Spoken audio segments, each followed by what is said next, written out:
Very good evening and welcome to News Tonight on Rajya Sabha television. My name is Aishwarya. Preparations are in final stages for monsoon session of Parliament by September first week. Rajya Sabha Chairman M. Venkaiah Naidu saying the government has recently reached out to presiding officers of both houses about holding the session. That is our top focus. Also all the updates on the coronavirus pandemic and much more coming up ahead. Rajya Sabha Chairman M. Venkaiah Naidu has said that the government has recently reached out to the presiding officers of both houses about holding the monsoon session of Parliament. Chairman of Rajya Sabha M. Venkaiah Naidu also said that the parliamentary scrutiny of handling the pandemic is on course. Chairman Naidu recounted that the last budget session of Parliament had to be adjourned sine die on 23rd March, a few days ahead of schedule, as MPs wanted to be with the people in the hour of crisis. He said that Parliament is required to meet again within 6 months of the last sitting. He stated that he and the Speaker of Lok Sabha Om Birla have so far held several rounds of discussions on enabling the meetings of the parliamentary committees and the monsoon session of Parliament in the context of COVID-19 induced social distancing norm, as the logistics of seating and participation of MPs in the proceedings require detailed deliberation and planning. Chairman Naidu has stated that with the easing of restrictions on domestic air travel and to a lesser degree on rail travel, the department-related standing committee of both houses of Parliament have resumed their meetings this month. They have undertaken examination of various aspects of management of the pandemic and its fallout. This in effect means the required parliamentary scrutiny of the handling of the pandemic started in about 3.5 months of the last sitting of the apex legislature of the country. Any other shorter time frame may not have been possible given the prevailing situation. The Committee on Home Affairs has reviewed various aspects of management of the pandemic, with the Home Secretary presenting evidence. The Home Ministry is the nodal ministry for handling the pandemic. Last week, the Committee on Science and Technology reviewed research and scientific preparedness in the context of the pandemic. Each meeting lasted over 3 hours. Kriti Mishra, Rajya Sabha TV. And now an update on the COVID-19 situation, and over 40,000 COVID-19 cases on Sunday swelled India's COVID infection count to over 11 lakh. The last 1 lakh cases have come in just last 3 days. However, total number of recovered patients has crossed over 7 lakh. 40,425 new cases marks the biggest single-day surge in COVID-19 cases so far. Along with 681 deaths in last 24 hours, total infections have crossed 11 lakh with 27,497 fatalities. 62.61% cases have been cured, while over 3.9 lakh are active cases.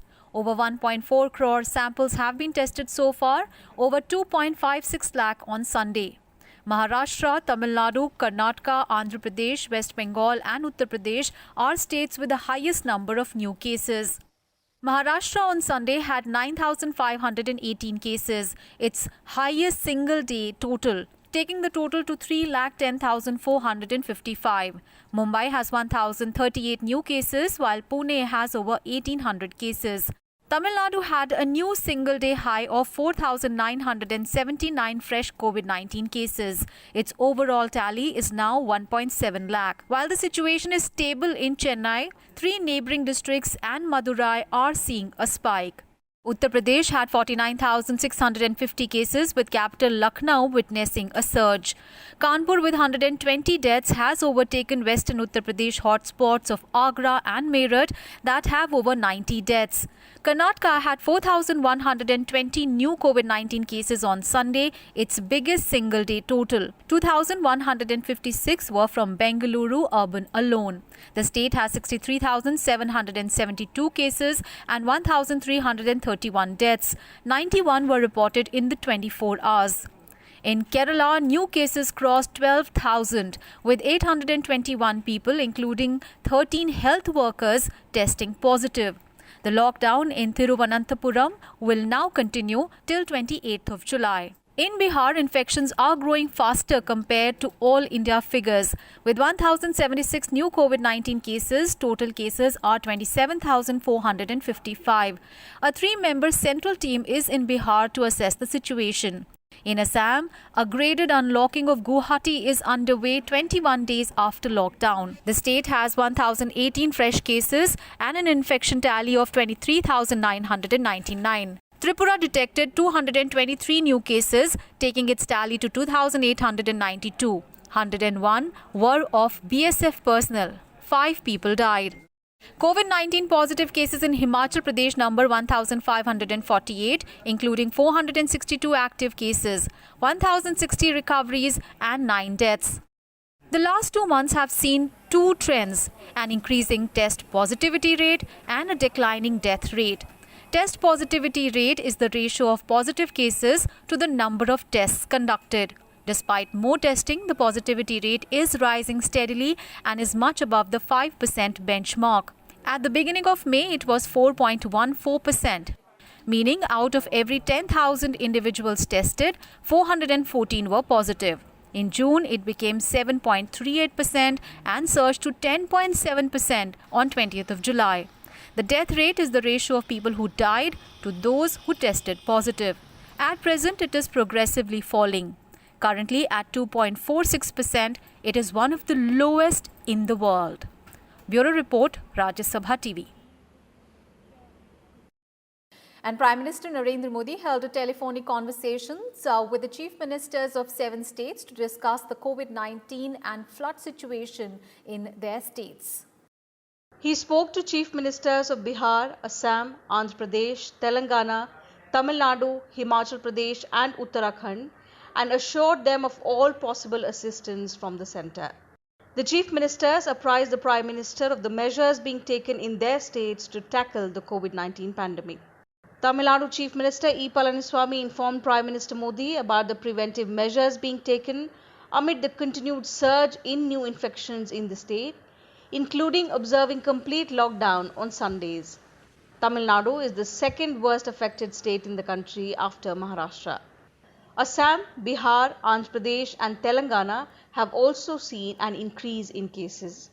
In his interaction with Assam Chief Minister Sarbanand Sonowal, Prime Minister Modi discussed the flood situation, the COVID-19 pandemic and the Bagjan oil well fire.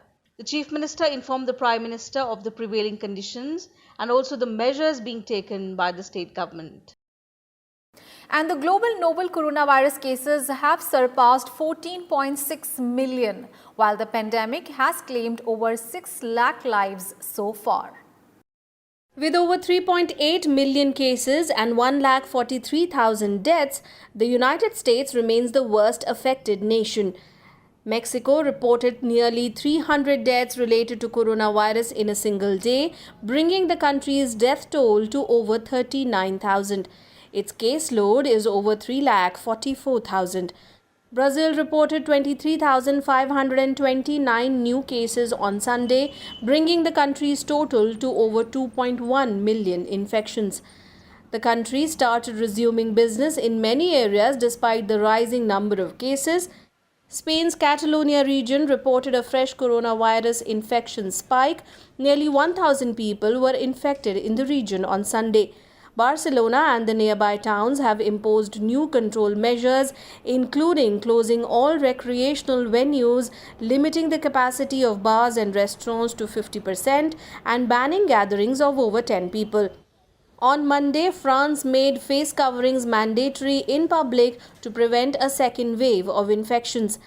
Meanwhile, some countries are experiencing infection resurgence. Japan had 510 new cases, including Osaka's biggest single-day spike of 89 infections on Sunday. 188 cases were reported in Tokyo on the day. The country's caseload is over 24,500 with 985 deaths.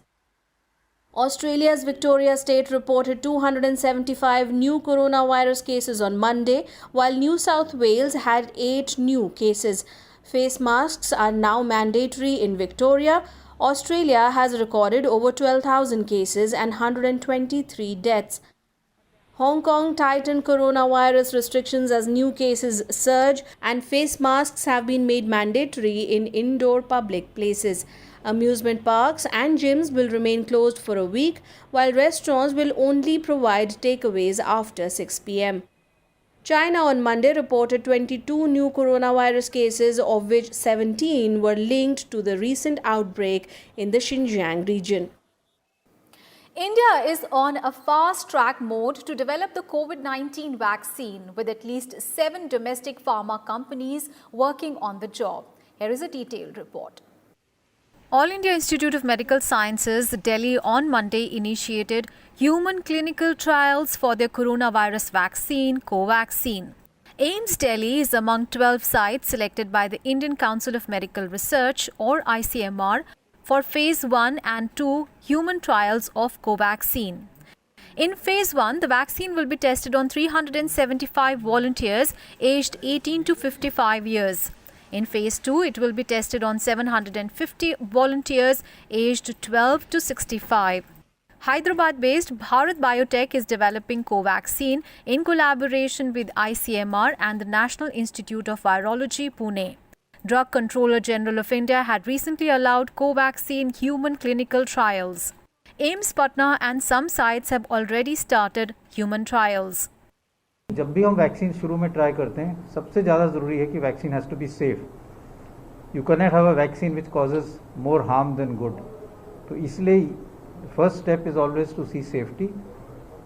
पहले small numbers में अगर उसमें safe लगता है then a larger number, and you can even go to a higher dose to make sure कि what is it is safe even at a higher dose. और उससे थोड़ा आइडिया हो जाता है कि what is the exact dose that is required for giving the vaccine. So dose जो range है वो भी इससे कैलकुलेट की जाती है. The DCGI recently also permitted pharma giant Zydus Cadila to conduct Phase 1 and 2 clinical trials for a COVID-19 vaccine. The pharma major is looking to complete the human trials in 7 months. Vaccine candidate AstraZeneca Serum Institute of India is undergoing Phase 3 clinical trials. The institute will start human trials in August 2020. Panacea Biotech has set up a joint venture firm in Ireland with US-based Refna Inc. Indian Immunologicals, a subsidiary of National Dairy Development Board, has inked an agreement with Australia's Griffith University to develop a vaccine.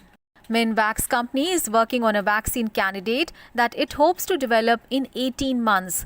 Coronavirus vaccine candidate of Biological E is currently at pre-clinical trial level. Vaccine testing is a 4-stage process. Preclinical testing on animals, Phase 3 clinical testing on a small group of people, Phase 2 trials are expanded safety trials, and Phase 3 testing is done by administrating it to thousands of people to confirm its efficacy. Bureau Report, Rajya Sabha TV. On to some other news. Vice President and Chairman of Rajya Sabha M. Venkaiah Naidu has hailed the media for empowering the people with necessary information, analysis and perspectives about various aspects of the outbreak of coronavirus and the COVID-19 pandemic. He also lauded the media for partnering with the anxious people in the ongoing fight against the disease. In his Facebook post titled Media, Our Partner in Corona Times, Vice President M. Venkaiah Naidu dealt at length with the role of media over the last few months and complimented media and media persons for effectively discharging their core function of informing, educating and empowering the people, helping them cope with the pandemic. He said when people run into adversity, they look for information regarding its causes and consequences, its duration and the means of coping with it. In the current times, this task fell on the media.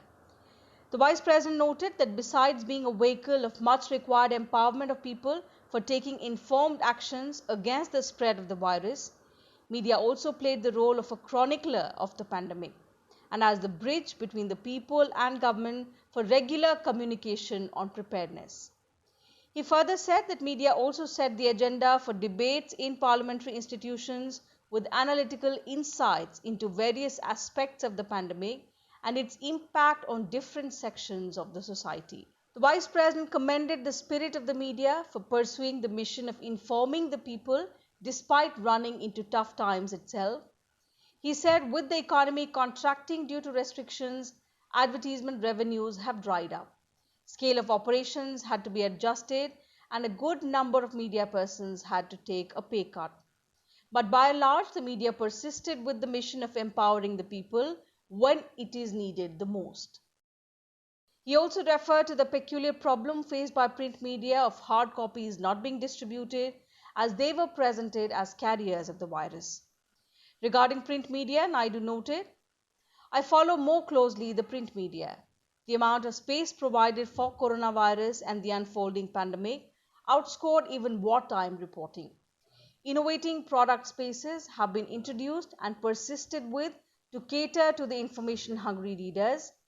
Extensive analysis of various aspects of the disease and its impacts still continue in mission mode. Venkaiah Naidu, however, sounded caution regarding some sections of television media, noting that they should have avoided and should henceforth desist from hyping the situation, as creating panic would further destabilize the already anxious minds of people. He also urged netizens to use social media for disseminating only authenticated information. Kriti Mishra's report for Rajya Sabha TV. The Consumer Protection Act 2019 came into force from Monday. Besides empowering consumers by strengthening their rights, it also makes e-commerce entity liable to be upfront about its origins. Under the Act, every e-commerce platform has to acknowledge consumer complaints within 48 hours and redress them within a month. Further, the e-commerce entity has to provide information about its policies on return, refund, exchange, warranty and guarantee, delivery and shipment, modes of payment, grievance redressal, payment methods, security of payment methods and chargeback options. The Consumer Protection Act provides for councils, consumer dispute redressal commissions, mediation, product liability and punishment for manufacture or sale of products containing adulterant or spurious goods. The Act also mandates a Central Consumer Protection Authority to promote, protect and enforce consumer rights. The authority can investigate consumer right violations and institute complaints, prosecution, order recall of unsafe goods and services, order discontinuance of unfair trade practices and misleading advertisements, and penalize manufacturers, endorsers, publishers for them. हमने जैसा घोषणा किया था, बहुत पहले ही घोषणा किया था कि 20 जुलाई से जो है ये नेशनल जो है राष्ट्रीय उपभोक्ता अधिनियम नेशनल कंज्यूमर प्रोटेक्शन एक्ट जो है वो लागू हो जाएगा. तो आज ये कि लागू हो गया है.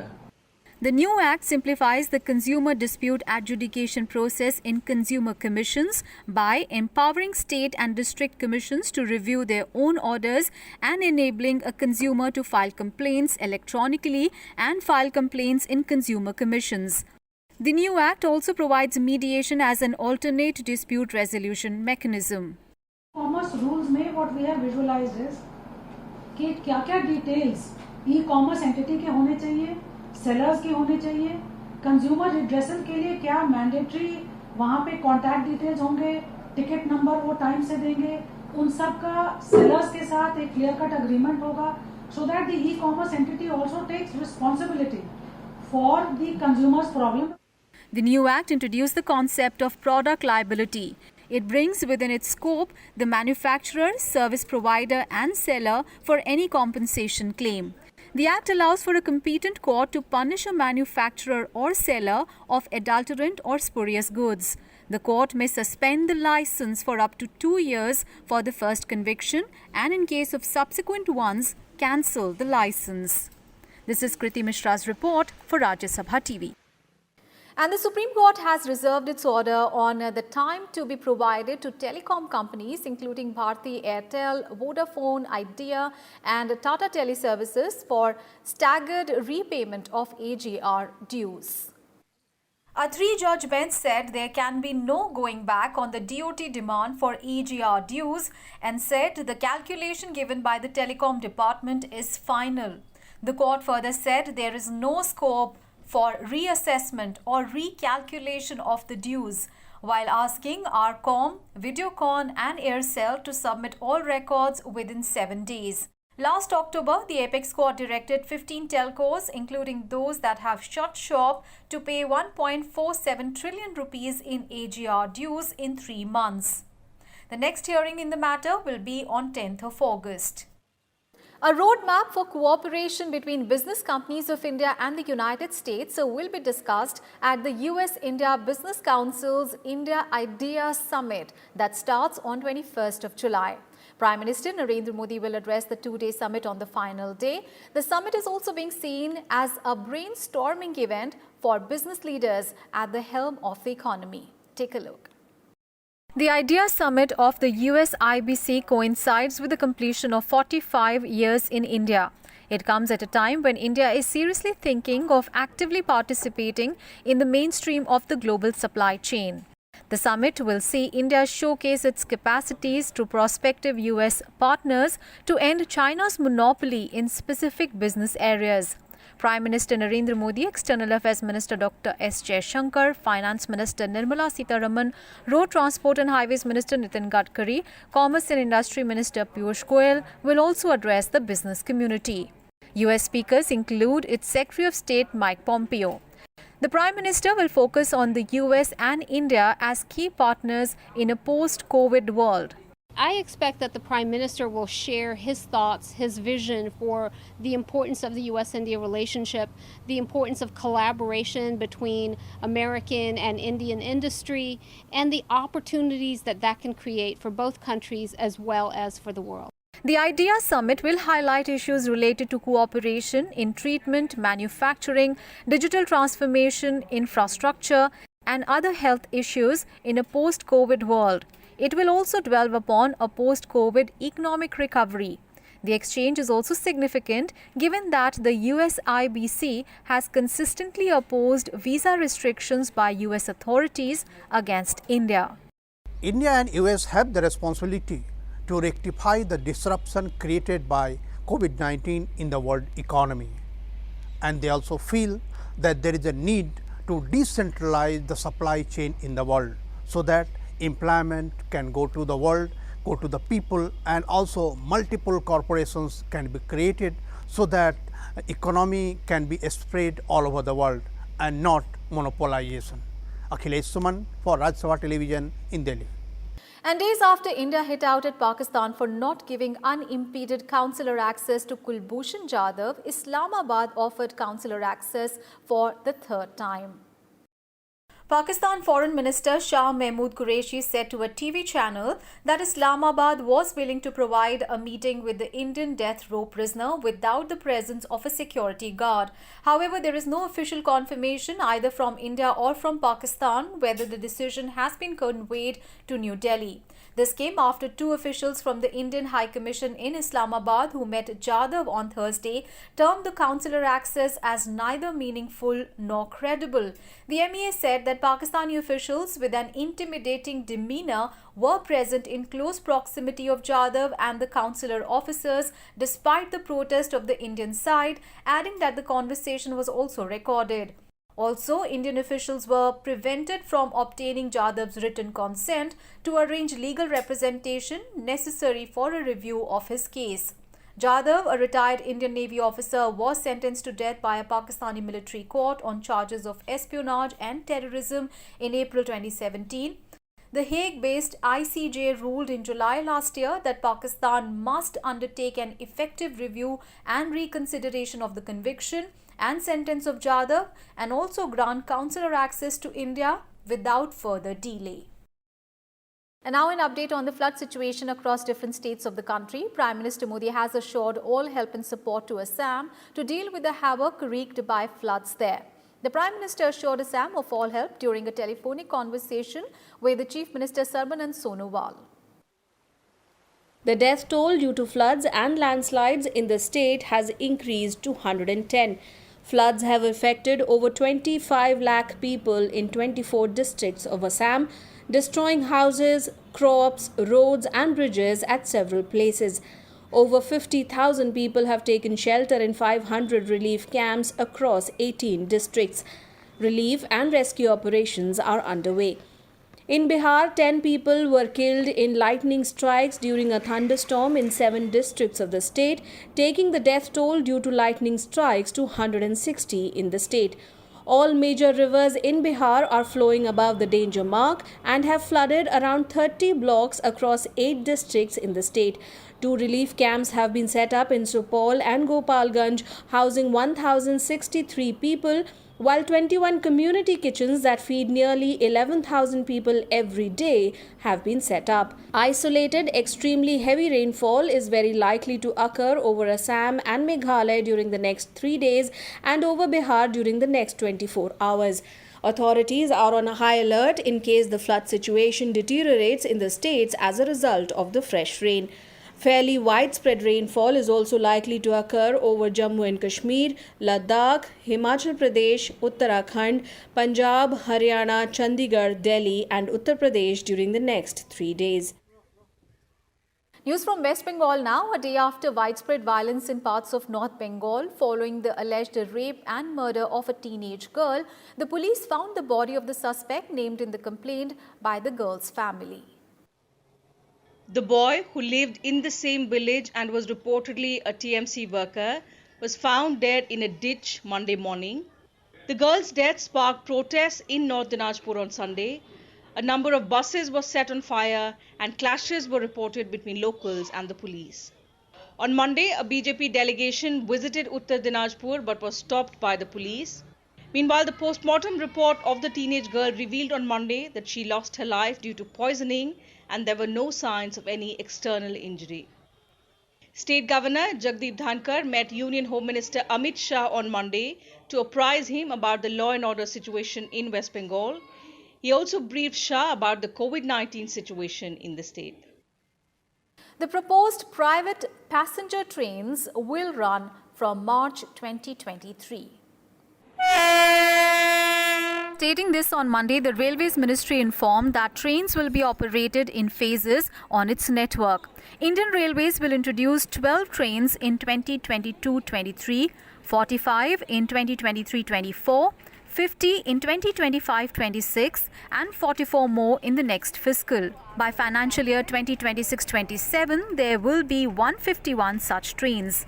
On 1st of July, the Railway Ministry started the formal process of allowing private entities to operate passenger trains. It invited proposals from companies to run 151 passenger trains on 109 pairs of routes. 70% of these trains will be manufactured in India. And in the final bit of news, Prime Minister Narendra Modi continues to be among the most popular global leaders on social media. He achieved another milestone on Sunday when his Twitter handle crossed 60 million followers. Prime Minister Modi is known for reaching out to the masses through social media. He uses the microblogging site Twitter extensively to share important information with the people. Most of his addresses are also beamed live on his personal Twitter handle. Narendra Modi joined the microblogging site in January 2009. He had 5 crore followers in September 2019. With his follower count now reaching 60 million, Prime Minister Modi is the most followed Indian on Twitter and the third most followed political leader globally behind Barack Obama and Donald Trump. And that is all in today's edition of News Tonight. We'll see you tomorrow at the same time with all the day's big stories. Till then, stay safe, stay healthy. Bye for now. Good night.